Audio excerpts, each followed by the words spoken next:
tell you when power we're on. So basic logistics, you'll have 20 minutes to present, 5 minutes for questions. I'll give you a couple timers here. So about 30?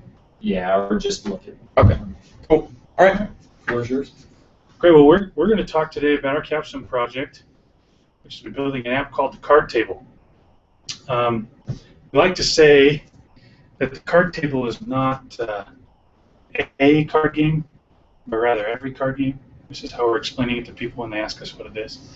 We'll show it to you in a minute, and you'll see what we mean. First, we'd like to tell you where the Card Table came from. And it came from a work project that we did last summer, where we needed to send some data directly from an iPad to an iPhone. And when, or rather, this is Brendan's project, but I'm going to tell this story. I was there. So when Brendan got this assignment, this was impossible. I could tell you the ways they thought they were going to do it was to have one of the devices emit a frequency that was so high pitched that humans couldn't hear it. And then use a dial tone.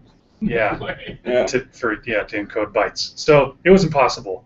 But then Apple gave us a big present, and they released iOS 7. And iOS 7 came bundled with big improvements to Bluetooth technology, implemented Bluetooth 4.0. And more importantly, though, it came with a framework called the Multi-Peer Connectivity Framework.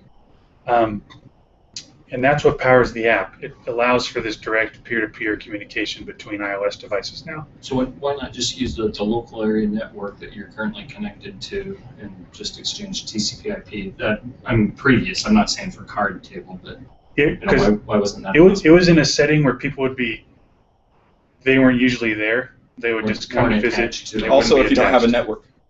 So this combines Bluetooth and Wi-Fi, both of them together. Yeah. So. Yeah, this makes peer-to-peer possible really anywhere you turn on a Bluetooth signal. So that was a big present for us and really drove the app. So okay, so that was a lot of fun this summer. Brendan's project was, and I got to watch it, and it worked. And we really came to see that technology was magic when you send something right from one phone to another. We hadn't seen anything like that before. And then the end of last semester, the Rollins Center kicks off their mobile app competition. And we were caught right in this perfect storm of things that were in the forefront of our mind. This technology, this peer-to-peer communication, we thought was really interesting. And then our ever-present love for Apple things. We're not going to apologize for. That got coupled with, like I said, this Bluetooth technology, and then what had become a little bit of a hobby for us, which was getting together with our wives and losing to Porter Hoskins and his wife, losing to them at Hearts. That had become a regular. Every game. Yeah, we got killed all the time. But card games were in the forefront of our mind because we kept getting beat down so much. And this little perfect storm scenario is where we had the idea of doing away with these physical cards. The other thing is that we're not any good at shuffling. And making a digital representation of that takes advantage of that peer-to-peer technology. So without further ado, let's take a look at it. Brendan's in the process of setting up a game. Yep. So we wanted to cast this on the screen with an Apple TV, but it won't connect. So I'll just walk you through it. So you turn on the devices, your iPhones or iPads, and they act as your card hands. And then you turn on the card table on an iPad. You set up the game by selecting the players you're going to play. You select their positions around the card table. And then this is part of our new update, actually. It's not in the store right now, but this is a new feature that we're building in. We have preset games, so you can play Euchre, Uno, Phase 10, Pinochle, Rook, different games like that. So we're going to play Uno. And we have different cards for that. We have the dealer option set up. You can go through and decide how many decks you're going to deal out, how many cards are going to each player, things like that. So you set your whole game up. You can save that so you can play it later if you have a specific way of playing a certain game. And then you deal out the cards. And as soon as you deal out the cards, they get dealt to all the players. So go ahead and show you guys what that's like. There you go, Colin. You play on the iPad. I love when you set it down, flips over. Yep. That's very nice. So what we're gonna do is play a couple hands of Uno. How about that? So it's a red 5. Colin, we'll start with you. Red 2, Dr. Anderson.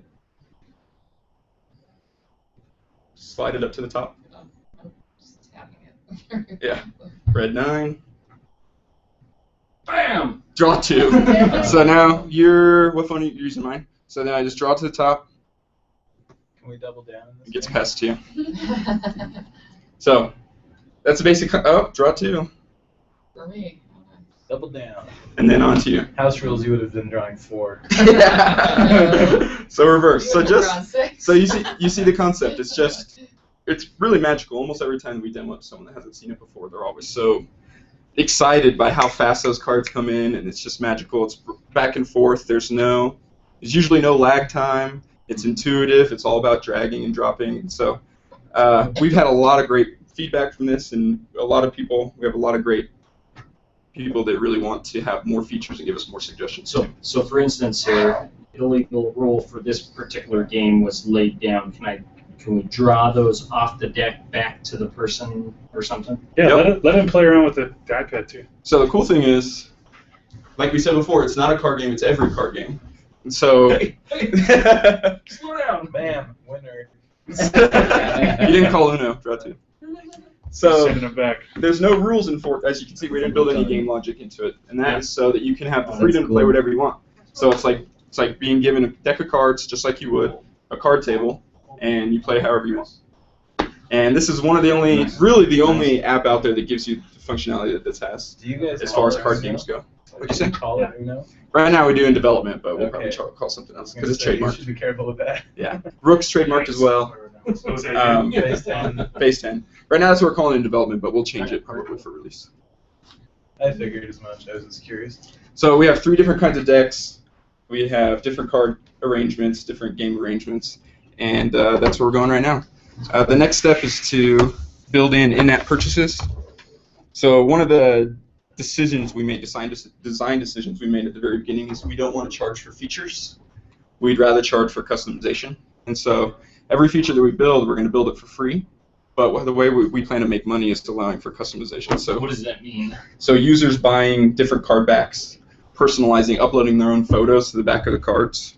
Well, So that's maybe the one feature we charge for. Yeah. Is the ability to upload a picture to be the back of the card. So I guess help me to differentiate between features and customization. Game modes, maybe game modes is better. Like we thought, deck arrangements. Yeah. we thought should we charge for Uno cards, Yeah. I see. and we decided No.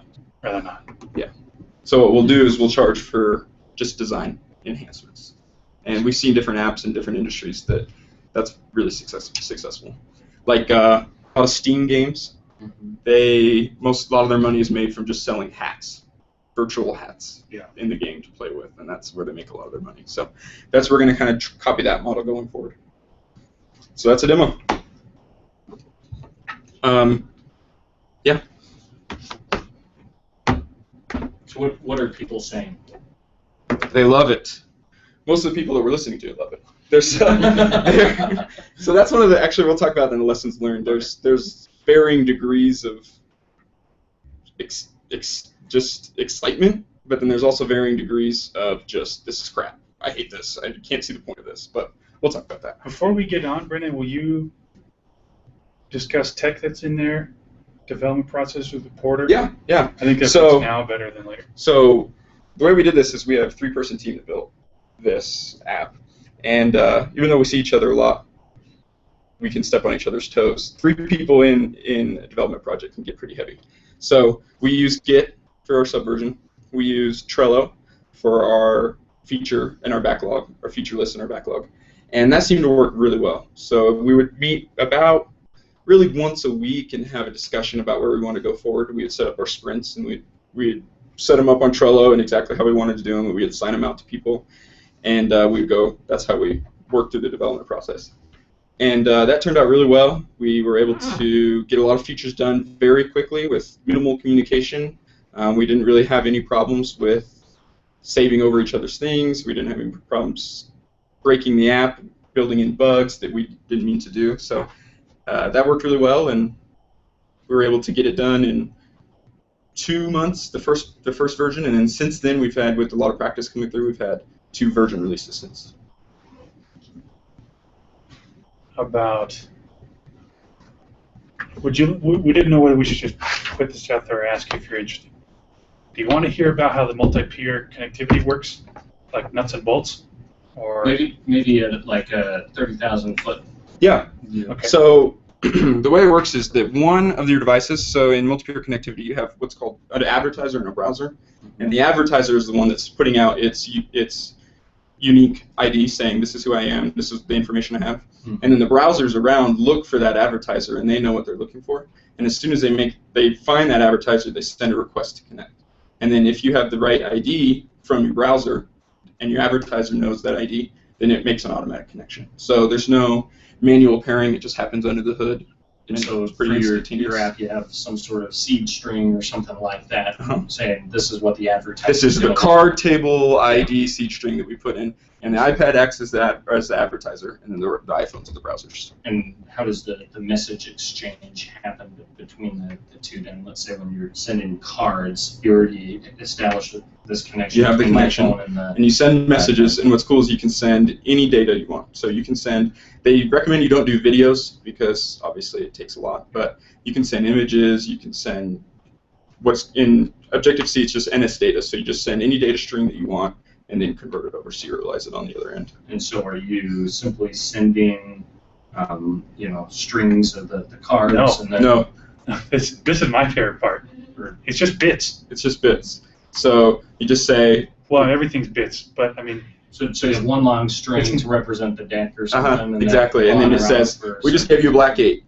And then on this side, on the browser side, it receives that message, pulls it up out of its memory, it's a black 8, throws it down. So help me out though. So different card decks have different numbers of cards and symbols. That was so a big discussion. So that was a big design discussion we had, that we wanted to have them all consistent and to be able to replicate it through different kinds of decks. So what we basically have is just each card deck has its own string name. So there's the modern card deck, the classic card deck, the cornered card deck, on and on and on. And then each number has their number, and then each color or suit has their own number as well. And within that deck, it applies. So if suit 1 means either red or hearts, if it's a standard deck. And then you also have, if it's a special deck, then you have a special name at the end as well, or a special card like a Joker or a Wild or something like that. And then we just apply those through as objects within the deck, and then we're able to pass those messages back and forth and just call them. So how much do you think you save though in data transfer? What's the speed increase for representing them as bits rather than short strings? JSON or something. Yeah. I don't know. We haven't done. I'm just thinking that the flexibility of being a little bit more verbose might be well worth the small latency difference. But, yeah, it could be. But maybe not. Yeah, it could be. We haven't seen any problems with performance or with latency, but we could do some analysis going forward. Is 4 devices the max browser string? So Apple will allow 8 devices, but because there's 4 sides of the iPad, we decided to cut it to 4.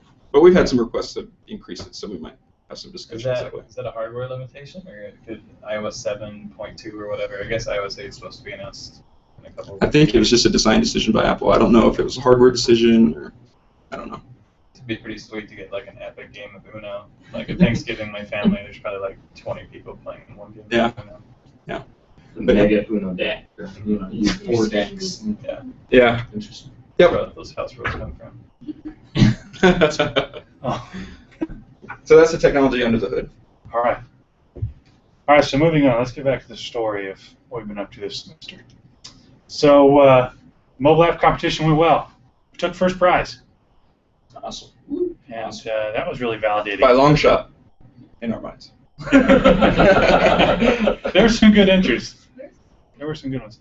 A lot of the reason we decided to go, to start the mobile app competition was because we'd worked together, the 3 of us, in settings in school, and we're all employed at the same place. Interned at the same place. Yeah. But we haven't got to just do something for fun together. And we had we remembered what Intex was like, and that's sort of a different beast of a competition, but we really liked the work we did, and then we're kind of bummed that it didn't turn into points in a grade.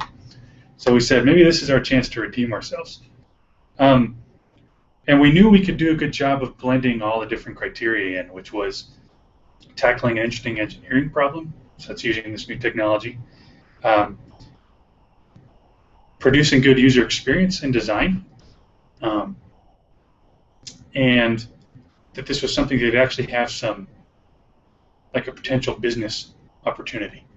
And so that's really what led to the first prize in this competition, is, and especially because there were 3 of us, we kind of divvied off, each part of that, each one of those judging criteria. That was a lot of fun in the competition. But since then, it's taken off a bit bigger or faster than we expected it to. I'll also know that this wasn't originally our capstone, and then we went to the competition and won it, and then it got big. What happened first was BYU wanted to put a press release out about the competition, and so they interviewed us and gave us some professional pictures of the game, the app in use. Put us on the homepage for free, yeah. And that release went out and got some attention. So then we were later on Fox 13 News. So that was fun to be on the local news. It didn't really translate to a big download bump, but it was a lot of fun. It was like 80. Yeah, maybe 80 from the weekend 5 o'clock news. Fun though to be on the news, right? What was really exciting though is we started to get featured on a lot of tech blogs because of BYU's news. Because of that press release. What happened? I guess BYU has the in with someone at Gizmodo. Mm-hmm. They were first, and then we got on Gizmodo and kind of went from there. So that day we got put on Gizmodo, that was like 2,000 or 1,000 downloads 2 days in a row. And then it was on Uncrate, and that was 2,000 downloads or so for that day. And then the very next day we got on Lifehacker, and that was like 4,000, 3,000, 3,000, 2,000. So we're up at like just about 24,000 downloads now. And it's just a little over 2 months. Yeah. Most of that's been done in the last 3.5 weeks. Mm-hmm. Yeah, so there hasn't been a whole lot of pushing from us there too, which is validating because it means people see this and appreciate that it's not like a game experience we've had before, and that we've done well. So that's validating and rewarding for us. It's been fun every day. I have Google Alerts set up that says, "Is there anything about card table app?" And there's been a number, probably about a dozen other smaller blogs that have taken stories from these and run with it. So all this attention we got from the blogs means there's a lot of opportunities to engage with the people who are using the app, and seeing that people are interested, so we want to take advantage of getting it in people's hands on their devices. And that's been my primary focus of work this semester, is monitoring social media presence and interacting with customers, and then maintaining a website, which I'll show you in a minute. The first tool I use for this to keep track of what people say about us or try to communicate with us is called Hootsuite. And Hootsuite focuses primarily on engagement, on tracking when people reach out to you or mention you. So I've got a few different queries, searches on Twitter that show up in a big feed on Hootsuite, so I can keep track of them in one place. Another tool I use is Just Unfollow. Just Unfollow is Twitter-based primarily. It's focused on identifying people who are most interested in the app. So I can say there's another app in the store I know that's similar, and they've got a Twitter account with 50,000 followers. I can look at their follower list and follow 200 or 500 of them at once and see who's followed back. And maybe 10 or 15 of them do. I did one recently. I followed 250 people and got 15 follows back. But they, I know, had an interest in something similar to what we've made, so I'm going to call that a decent follow rather than finding some random one. So this is finding the right people, Just Unfollow. And then Clout is focused on content. Clout helps you to search for content by topic that you might want to share on your social media presence to get engagement, and it tries to find things that were not shared elsewhere. Can I not do time? Hmm? All right. Sorry. Dr. Maservi, I've been looking at the 5-minute number at the bottom, thinking that was... So you got 5 more. Okay. Sorry, well, this is eating into our questions time, but here we are in lessons learned. This is where we wanted to be anyway. First lesson learned. There are always bugs. Always. Always bugs. We've had some releases we felt very confident about, but we've been kind of surprised and even, in one case, like pretty mortified about a bug that we put out there in the wild. It's like a terminal bug. For every first-time user of the app, it did not work. The cards would disappear. So that was bad. Yeah, but we never noticed it because We had been the first one. yeah. So always bugs. Next lesson. Sticky note style backlogs. Trello has been huge, and Brandon mentioned that earlier.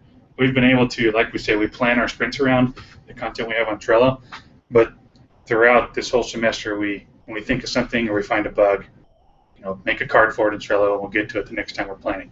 And that leads to a living, dynamic backlog that makes things a lot more flexible and dynamic as we go forward. And also, just the nature of it being like on the order of a small sticky note keeps your ideas and your items small also.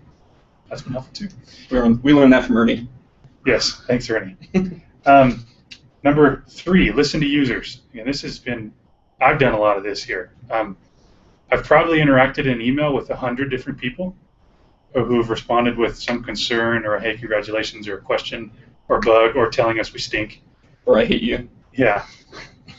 And that's been really rewarding. People, like, not only do we appreciate that people are taking the time to be thoughtful about the work we've done and contact us, but they're super appreciative that we take the time to to communicate back to them.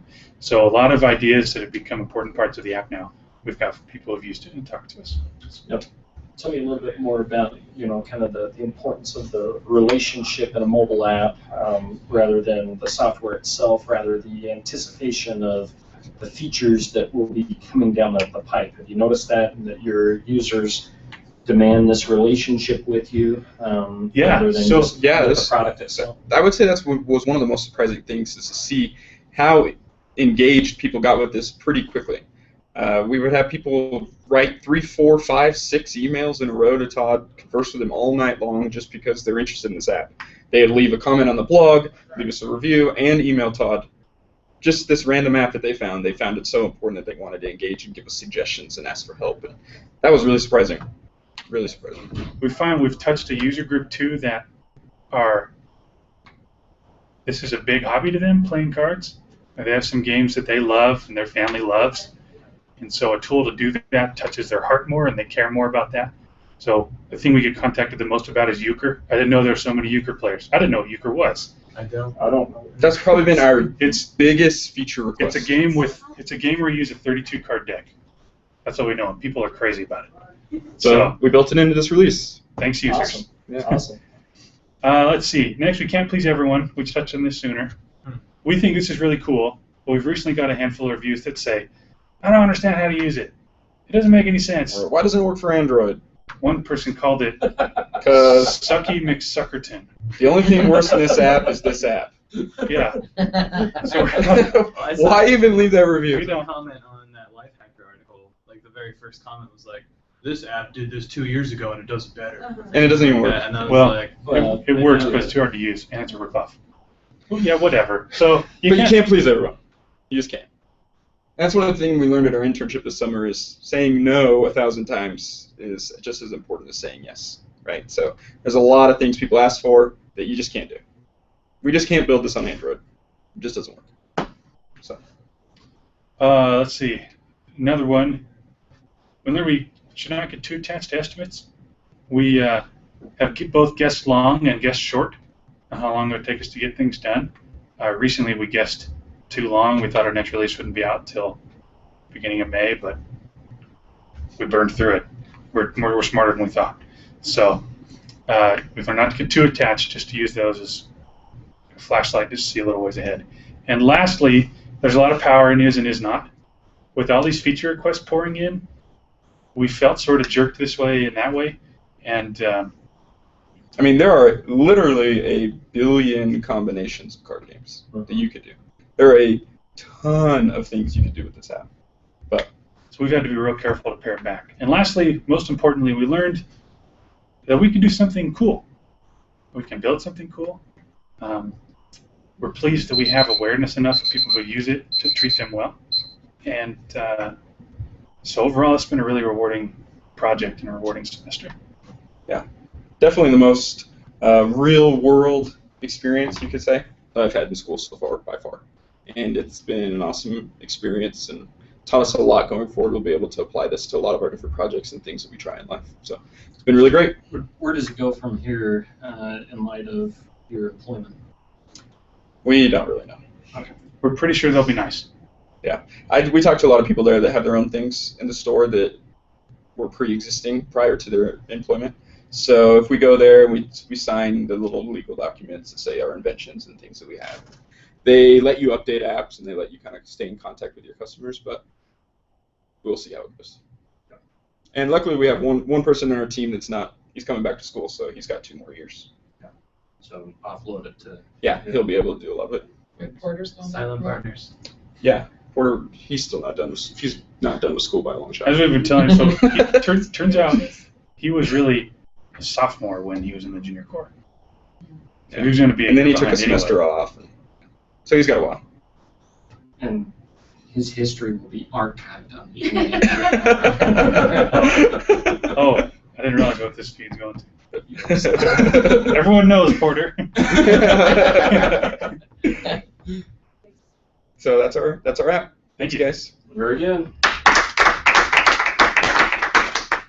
Any questions? We had some staff throughout. Yeah. Any follow up? So just in reading the reviews and articles and all this stuff, I mean, you've been tweeting out. We got a fan right here. We don't have an iPad, so Mhm. I've downloaded it because there's no way to use it. I don't even have any neighbors that have an iPad. Yep. And most of us are Students. Most of them don't even have iPhones. All my neighbors are all Android users, oddly enough. And so it's cool to actually see it and play around with it a little bit on the iPad Mini. One thing that I just, from hearing you guys talk about it, assumed is that you had built all the rules into the app, and I was like, man, that must have taken a lot of time. If it's every card game, like how did they go through and We would have to charge a lot more. So we've miscommunicated that, we think, because we started hearing from people, how do I play? Like, where's the poker button? Someone's real. We thought we made it pretty clear. That's kind of what I understood just from what I've seen, is that you had built all these card games into it, and it was essentially a deck of cards, but in digital form that you could do cool things with. So I thought all the rules were built in. Yeah. I like the idea that you mentioned at the beginning of the presentation where you can set your own, like this build or this release, like you can set, I don't know, do you call them profiles? What do you call them? Just games. Just You settings. can set your own settings for the games. Like I think that's awesome. Build your own games. Maybe as an additional feature, there's something you guys could charge for to monetize it, is you could add pre-built games that somebody that doesn't want to take the time. That was our initial That's what we wanted to do. plan, was to put rules in. That was the initial plan. But then we made a conscious decision not to, because that could really just unleash the floodgates. As far as If we build one game, there are going to be 100 people that want their game, right? And every one of those games, building the rules and enforcing the rules is like building an entire new app for each time that you had to build that. If you can imagine, like, the amount of logic that goes into just a simple card game is building like an entire app. That's why most apps on the App Store are just dedicated to one app. They enforce the rules, they have the game logic, but it's only one at a time. So because of the flexibility, we thought that kind of hit a niche that isn't served right now. And going forward, that's what we're going to stick to. I think it's great. Just One thing we might build in is just written rules for different games. So if you want to learn new games, we'll have rules written. So that's things like that. If I knew numbers and I could tell how much time we had, I was going to show the blog I've kept, and I've taken the first step in that path of putting up rules for a game. Start writing blog posts about it. Here's how to play euchre. Exactly. Yeah. Exactly. Well, I mean, another thing you can do, if they're all built into those games, like the settings, is that maybe you guys can take some time and not build the logic, like build a new app into your existing app, but go through and create a 20 or a 30 pack of rules, predefined rules, so that a user could do it on their own, but you guys do it and you do it right, and then you sell that for 99 cents as an in-app purchase, and all of a sudden, bam, they've got 30 predefined user-created sets of games that they can build off from there. So we kind of have done that. we've kind of, instead of building the rules in, we've built in the deck sizes. We've built in, so like with a standard Rook game, we have exactly how many cards come in a standard Rook game, what kind of cards come, how many cards get dealt out to each player, and those are like the default settings. You can go in and change them if you'd like and make something new if you want to customize it, but we do have those preset deck sizes and dealing options. So that's in there. How are you going to convey that it's Rook without calling it Rook? We'll figure it out. There's a popular app on the App Store called Blackbird. Okay. And it's one of the most popular, and it says in the app, this is for playing games like Rook, TM. Okay. So, and then at the bottom they have a note that says not affiliated with Rook anyway, blah blah blah. Call it Crow. So we thought about calling it Crow. Uno, we've had different names, like we'll call it the Wild Deck or something like that. Or we thought I served my mission in Japan, so we thought Ichi, something like that. So we have some decisions to make going forward on that, but we think it'll be a big hit. Hearts is it's in development right now. We're putting that out. Been your first one. Yeah. Well, it's a little bit.